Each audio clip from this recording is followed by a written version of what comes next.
Biar betik. Kalau hampa ni orang yang suka berkelah kat pantai, mai aku bagi cerita yang tak sedap kat hampa. Ini ialah parrotfish. Di Malaysia, orang panggil ikan kakak tua atau ikan bayar. Ikan ni dari subfamily Scarinae dan boleh dijumpai di merata-rata dalam laut, terutamanya dekat-dekat terumbu karang. Ikan kakak tua ni ada banyak spesies, macam-macam warna, bentuk dan saiz. Dari yang kecil macam tapak tangan sampailah yang besar macam TV 50 inci. Tapi semua ada benda yang sama. Gigi besar yang rupa macam paruh burung. Ikan ni makan alga dan rumpai laut yang tumbuh dekat batu-batu karang. Tapi sebab benda-benda ni kadang-kadang melekat kuat, dia rekah sekali dengan karang-karang tu. Gigi dia memang kuat nu haram tu. Tapi perut dia tak boleh nak hadam. Jadi dia buang semua karang tu jadi taik.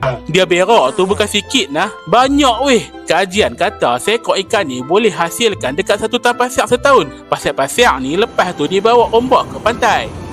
Pasir-pasir yang putih gebu tu, kalau hampa nak tahu, taik ikan ni lah.